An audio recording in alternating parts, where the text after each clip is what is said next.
Hello बच्चों, let's read the question. The question says part A, state one difference between exonucleases and endonucleases. Part B, how does restriction endonuclease enzyme function. Sir question के अंदर हमें यहाँ पे क्या given है, two parts given है. First में हमें बताना है एक्सोन्यूक्लियस एंजाइम और एंडोन्यूक्लियस एंजाइम एक दूसरे से कैसे अलग है, उनके अंदर बीच में क्या डिफरेंस है, कोई एक डिफरेंस बताना है. सेकंड पार्ट में हमें बताना है जो रिस्ट्रिक्शन एंडोन्यूक्लियस एंजाइम होते हैं फंक्शन कैसे करते हैं.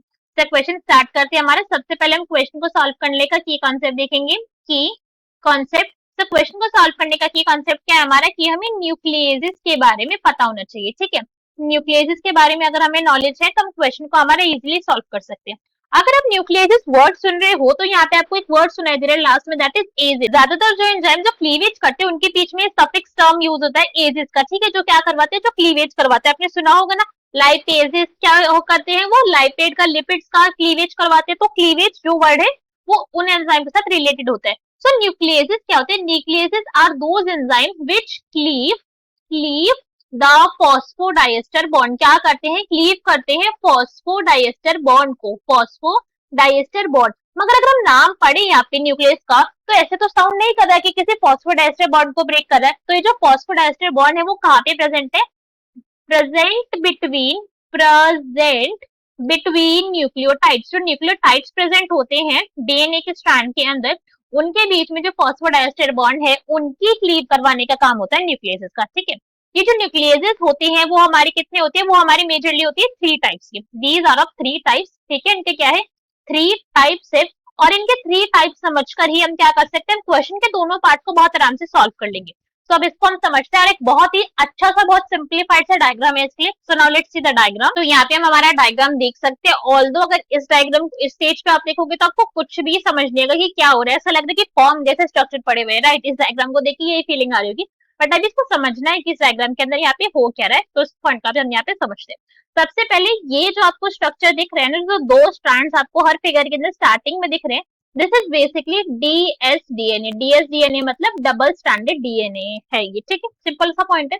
डबल स्टैंडर्ड डीएनए तो मतलब यहाँ पे 5 प्राइम होगा, एक 3 प्राइम एंड होगा, एक 3 प्राइम एंड एक 5 प्राइम एंड. ऐसे ही होते हैं कॉम्प्लीमेंट्री स्ट्रैंड्स प्रेजेंट होते हैं डीएनए के अंदर. तो सारे के सारे जो हमारे फर्स्ट डीएनए है वो इसी टाइप के, 3 prime and 5 prime and 5 prime and 3 prime and. ठीक है, सबके अंदर यहाँ पे यही चीज जो है यहाँ पे प्रेजेंट है, 3 प्राइम एंड 5 प्राइम एंड. अब ये जो डीएनए जो यहाँ पे प्रेजेंट है, अब ये एंजाइम किस तरीके से कट करते हैं डीएनए को, उसके बेसिस पे यहाँ पे हमारे एंजाइम के 3 टाइप्स है हमारे न्यूक्लियेसिस के. ठीक है, सो फर्स्ट यहाँ पे हम अगर हम देखें, फर्स्ट हम यहाँ पे समझते हैं एक्सोन्यूक्लियेसिस के बारे में. जो फर्स्ट टाइप है वो क्या है, फर्स्ट इज एक्सोन्यूक्लियेसिस. ठीक है, तो एक्सोन्यूक्लियेसिस यहाँ पे आपको फर्स्ट के बारे में डिस्कस कर रहे हैं. एक्सोन्यूक्लियस, एक्सोन्यूक्लियस वर्ड को सुन के क्या लग रहा है कि कुछ एक्सो है. एक्सो जो यहाँ पे वर्ड है बेसिकली किसके लिए, एक्सोजीनस. एक्सोजीनस का मतलब होता है आउटसाइड. ठीक है, आउटसाइड से कटिंग हो रही है ये बता रहे हैं हमें यहाँ पे एक्सो वर्ड. दैट मीन्स अगर आप अब यहाँ पे नेक्स्ट फिगर देखो जिसके अंदर क्या हो रहा है, एक्सोन्यूक्लियस एंजाइम ने अपनी एक्टिविटी कर दी. तो यहाँ पे जो हमारा डीएनए का स्ट्रैंड प्रेजेंट था वो क्या हो चुका है, इसके टर्मिनल रीजन, इस वाले रीजन से न्यूक्लियोटाइड का क्लीवेज हो चुका है, फॉस्फोडाइएस्टर बॉन्ड जो वहां से क्लीव हो चुका है. तो अब यहाँ पे देख सकते हैं कि अब यहाँ पे क्या हो चुका है, हमारा 5 प्राइम एंड हो गया, ये 3 प्राइम एंड हो गया, 3 प्राइम एंड 5 प्राइम एंड, और टर्मिनल पे से क्या हो चुकी है, ये हो चुकी है टर्मिनल क्लीवेज. तो दिस इज टर्मिनल क्लीवेज के टर्मिनल से, टर्मिनल पोजीशन से क्या हो चुका है, न्यूक्लियोटाइड जो प्रेजेंट थे वो हट चुके हैं. किसकी वजह से, एक्सोन्यूक्लियस एंजाइम की वजह से. अब ये जो डीएनए का स्ट्रैंड हटा है उसके भी तो क्या होगी, पोलैरिटी होगी. तो यहाँ पे भी 5 प्राइम एंड होगा इसका, और इसका भी क्या होगा, 3 प्राइम एंड यहाँ पे प्रेजेंट होगा. नेक्स्ट देखते हैं हमारा, नेक्स्ट हमारे ये वाला एंजाइम अगर यहाँ पे ध्यान से देखो तो यहाँ पे जो कटिंग हुई है वो डीएनए के स्ट्रैंड के बीच में से हुई है ना. ये वाला रीजन अगर नोटिस करें तो बीच में से कटिंग हुई है.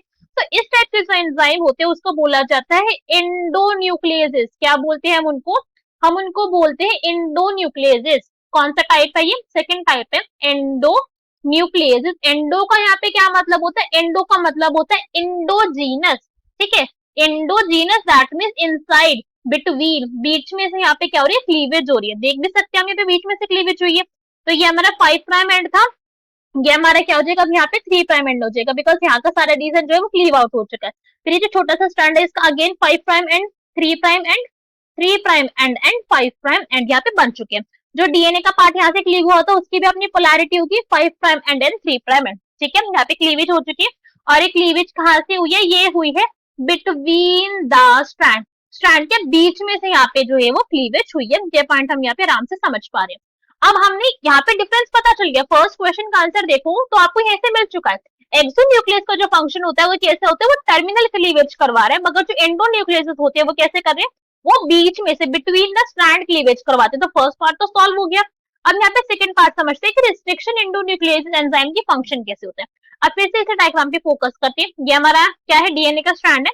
अब यहाँ पे जो हम समझे वो हम समझे रिस्ट्रिक्शन एंडोन्यूक्लियस के बारे में, ठीक है। रिस्ट्रिक्शन एंडोन्यूक्लियस, एंडोन्यूक्लियस है मतलब यहाँ पे जो डाइजेशन होगी, बॉन्ड्स की जो क्लीवेज होगी वो कैसे होगी, बीच में से होगी डीएनए स्ट्रैंड की। तो बीच में से हुई है कटिंग, दिख तो रहा है ऐसा, मगर ऐसा नहीं हुआ कि यहाँ पे पूरे का पूरे पोर्शन चला गया, फिर कुछ अलग सी चीज हो रही है ना। इसको कंपेयर करो, इसको कंपेयर, कुछ तो अलग है। तो अलग क्या है, अगर आप यहाँ पे देखो तो यहाँ पे पर्टिकुलरली इस रीजन से यहाँ से कटिंग हुई और इस तरीके से यहाँ पे क्या हुआ, डीएनए का जो है वो पोर्शन कट हो गया। तो यहाँ पे जो रिस्ट्रिक्शन हुई है, यहाँ पे जो क्लीवेज हुई है बॉन्ड की, वो कैसी हुई है, रिस्ट्रिक्टेड क्लीवेज है। This is restricted cleavage. Restricted cleavage का मतलब कि एंजाइम ने पर्टिकुलर साइड देखी अपनी कि मेरा ये वाला रिकॉग्निशन सीक्वेंस है, मैं यहाँ पे कट कर सकता हूँ, तो मैं बस यहीं पे कट करूंगा, बाकी सारी चीजें जो है मैं छोड़ दूंगा, ठीक है। इस टाइप की यहाँ पे जो है वो क्लीवेज होती है। तो यहाँ पे क्या हुआ, 5 प्राइम एंड प्रेजेंट होगा, 3 प्राइम एंड प्रेजेंट होगा।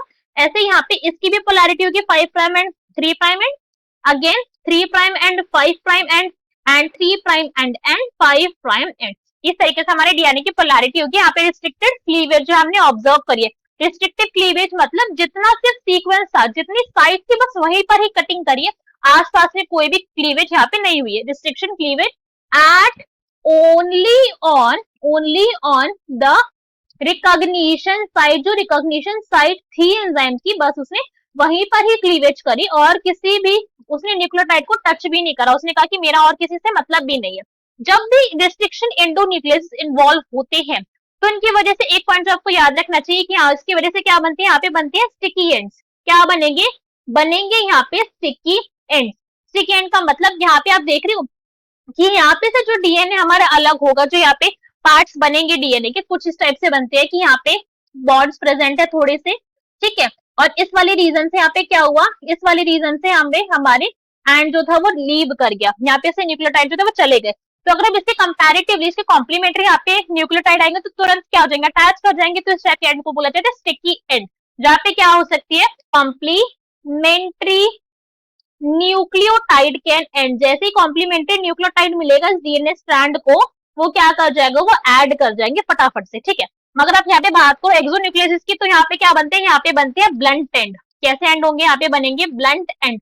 ब्लंट एंड का मतलब यहाँ पे कोई भी कॉम्प्लीमेंट्री बेस पेयर वाला यहाँ पे सीन नहीं होता है, ठीक है। यहाँ पे कोई कॉम्प्लीमेंट्री बेस पेयर नहीं बनता है। नॉर्मली आपको क्या करना पड़ेगा, डीएनए को पूरा कट करना पड़ेगा, फिर लाइगेशन करवा के दूसरे स्ट्रैंड को ज्वाइन करवाना पड़ेगा।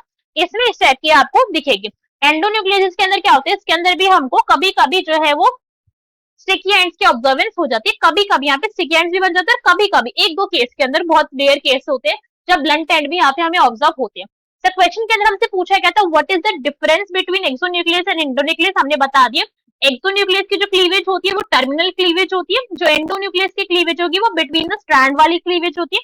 रिस्ट्रिक्शन एंजाइम कैसे वर्क करती है, वो काम करती है रिस्ट्रिक्टेड क्लीवेज करके, सिर्फ और सिर्फ अपने रिकॉग्निशन साइट पे। So I hope you understood the explanation well. Best of luck, thank you.